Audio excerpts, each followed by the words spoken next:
Hello friends, super magic રસોઈમાં મિત્રો આપણું સ્વાગત કરું છું। આજે હું બટેટા બેસનની સબ્જીની રેસીપી તમારી સાથે શેર કરું છું, એટલે કે આલુ બેસનની। જો તમને ચોક્કસ આ વિડીયો ગમે તો લાઈક કરજો, શેર કરજો અને સબસ્ક્રાઈબ કરવાનું તો ભૂલતા જ નહીં। અને મિત્રો બાજુમાં રહેલું બેલ આઇકનને પણ પ્રેસ કરજો, જેથી કરીને તમને મારા નવા લેટેસ્ટ વિડીયોની માહિતી મળતી રહે। તો મિત્રો આપણે ગ્રીનરી સબ્જી એટલે કે લીલોતરી સબ્જી ખાઈને કંટાળી ગયા હોય ને, અને ઉનાળો હોય ને, તો આપણે શાકભાજી લીલા ન મળતા હોય અને કોઈ શાકભાજીનો ઓપ્શન ના હોય ને, ત્યારે તમારા માટે હું આ બેસ્ટ સોલ્યુશન લઈને આવી છું મિત્રો, કે આલુ બેસનની સબ્જી તમે ઘરમાં, આપણે આલુ તો અવેલેબલ જ હોય છે, તો આ સબ્જી એકદમ ઝડપથી અને ઓછા ટાઈમમાં અને એકદમ ટેસ્ટી એવી, નાના મોટા સૌને ભાવે ને એવી બનશે। તો એના ઇન્ગ્રેડિયન્ટમાં હું તમને પણ બતાવી દઉં। તો એમાં મેં 2 મીડિયમ સાઇઝના આલુને છીલીને, એટલે કે છાલ ઉતારીને બટેટાની અને પાણીમાં રાખ્યા છે।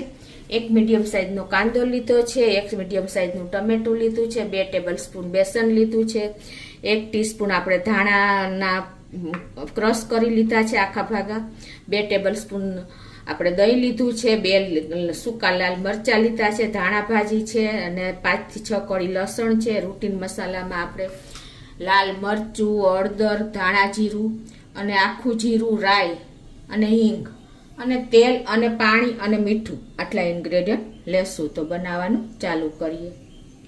તો પહેલાં તો મિત્રો આપણે આ જે બટેટાને છાલ ઉતારી છે ને, પીલ કરેલા, એને આપણે આ રીતે મીડિયમ સાઇઝની ખમણીથી ગ્રેટ કરી લેશું, એટલે કે એનું છીણ તૈયાર કરી લેશું। તો આ રીતે જો આપણે આલુ ગ્રેટ કરી લીધું છે, અને હવે આલુમાં પાણી તો હોય જ છે, તો એને આપણે આ રીતે નિતારી લેશું હાથેથી જ, અને એનું પાણી કાઢી લેશું। આ રીતે આપણે નીચોવીને આને અલગ કરી લેશું। તો આ રીતે જો આપણે બધા બટેટા નીચોવીને અને એક વાસણમાં લઈ લીધા છે। તો આ રીતે જો આપણે આલુને નીચોવીને હવે એમાં આપણે અડધી ટીસ્પૂન જેવી હળદર અને 2 ટેબલ સ્પૂન જેવો આપણે ચણાનો લોટ એટલે કે બેસન નાખી દેશું, અને આને આપણે મિક્સ કરી લેશું। મિત્રો આ એકદમ ટેસ્ટી અને એવી સરસ, આપણે બટેટાનું શાક તો બહુ બનાવ્યું હશે, પણ તમે જો આ રીતે બેસન અને બટેટાનું શાક કરશો ને તો બહુ સરસ ટેસ્ટી થશે। હવે આમાં અત્યારે આપણે મીઠું નથી નાખવાના, અને આપણે આને સાઈડ ઉપર રાખી દેશું।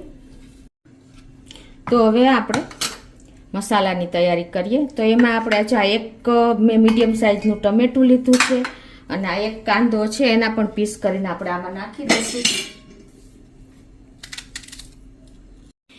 2 સૂકા લાલ મરચાં નાખી દેશું। મિત્રો આમાં સૂકા લાલ મરચાંનો ટેસ્ટ બટેટાના શાકમાં બહુ સરસ લાગે છે, ને 6 થી 7 કરી આપણે લસણ નાખી દેશું, અને 1 ટીસ્પૂન જેવું જીરું નાખીને અને આની આપણે ક્રશ કરી લેશું।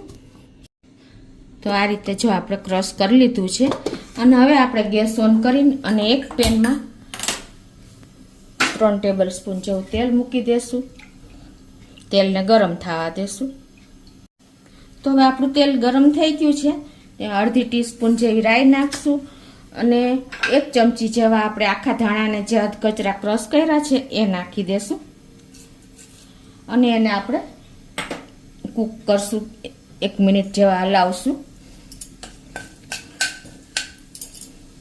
અને હવે આમાં આપણે આજે આ પેસ્ટ બનાવી છે ને મરચાં, ટમેટા અને કાંદાની, એ નાખી દેશું।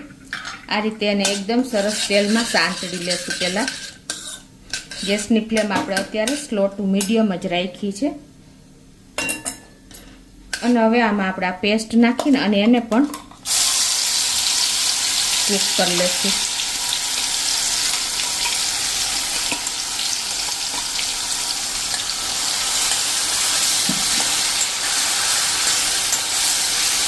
આની 50 દૂર થાય ત્યાં સુધી આપણે આ પેસ્ટને તેલમાં ચલાવતા રહેશું। અને હવે આમાં આપણે થોડા એવા મસાલા કરી લેશું. તો 1 ટીસ્પૂન આપણે કાશ્મીરી લાલ મરચું નાખશું, 1 ટીસ્પૂન ધાણા જીરું નાખશું, અડધી ટીસ્પૂન હળદર નાખશું અને 1 ટીસ્પૂન આપણે ગરમ મસાલો પણ નાખી દેશું. અને હવે આ મસાલા સાથે જ આપણે આને રોસ્ટ કરશું. આ રીતે તેલમાં સાંતળી લેશું. આ બેઝિક મસાલાના હિસાબે મિત્રો આપણે શાકનો ટેસ્ટ અનેક ગણો બહુ સરસ આવે છે.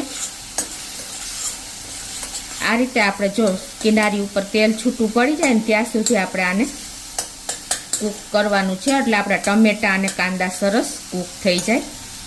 ગેસની ફ્લેમ મિત્રો આપણે સ્લો ટુ મીડિયમ ફ્લેમ ઉપર જ હંમેશા આપણે રસોઈ કરીએ ને તો આપણી શાક પણ એકદમ સરસ ટેસ્ટી બને છે અને એની ફ્લેવર પણ બહુ સરસ આવે છે.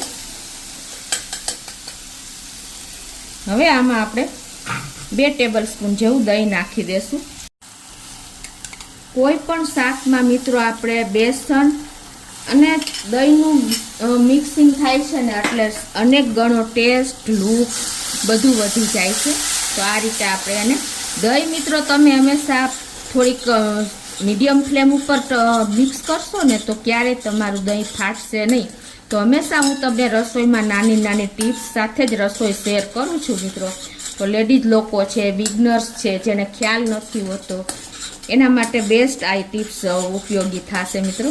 જુઓ આપણે દહીં નાખ્યા પછી પણ આપણે એકદમ સરસ તેલ થોડું હશે ને તો પણ તમારે દેખાશે અને શાકનું લુક પણ અનેક ગણું વધી જાય છે મિત્રો. એટલે આપણે કોઈ પણ શાકમાં જો તમે બને ત્યાં સુધી થોડુંક દહીંનો ઉપયોગ કરશો ને તો અત્યારે આપણે લીંબુ પણ મોંઘા છે તો એના ઓપ્શનમાં આપણે દહીંનો ઉપયોગ કરી શકીએ છીએ. અને હવે આપણે આ દહીં પણ સરસ જો તેલ છૂટું પડી ગયું છે અને કૂક પણ થઈ ગયું છે તો આમાં આપણે 1 ગ્લાસ જેવું પાણી નાખી દેશું અને ગેસની ફ્લેમ ફૂલ કરી નાખશું.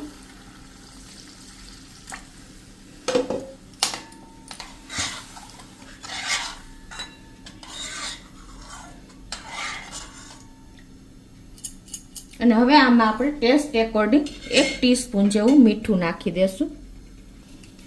અને હવે આપણે આ પાણી ઉકળે છે ને ત્યાં આપણે આ બીજી તૈયારી કરી લઈએ.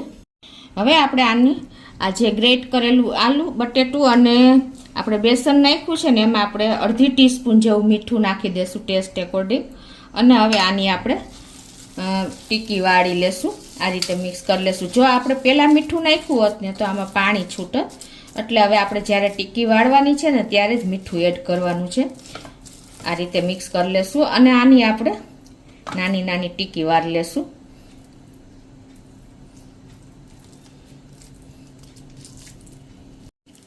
તો આ રીતે આપણે રાઉન્ડ શેપમાં ટીકી બધી તૈયાર કરી લેશું.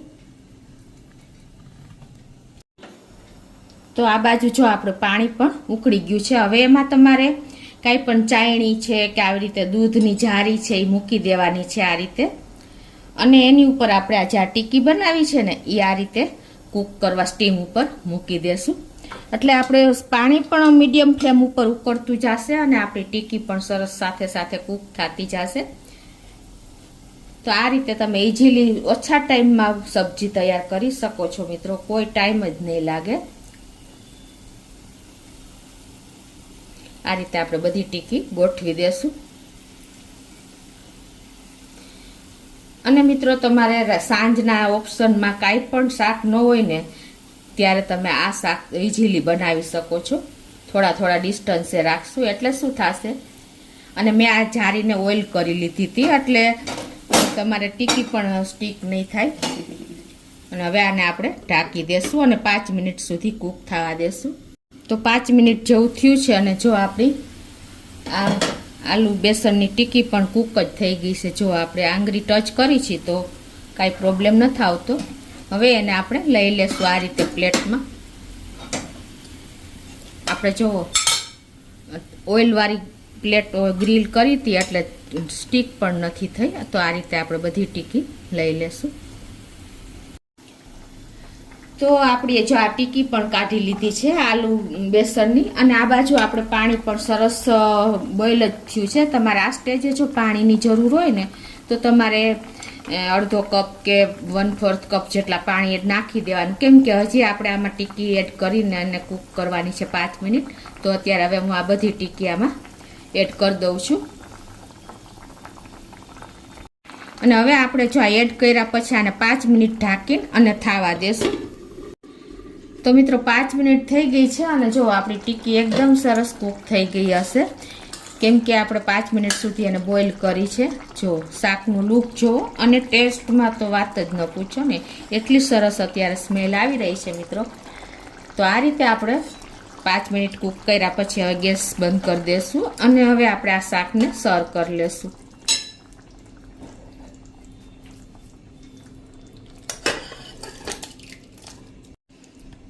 તો આ રીતે જો આપણે બેસન આલુની એટલે કે ચણાનો લોટ અને બટેટાની સબ્જી રેડી છે. તો ઉપરથી આપણે ધાણા ભાજી પણ સ્પ્રિંકલ કરી દેશું.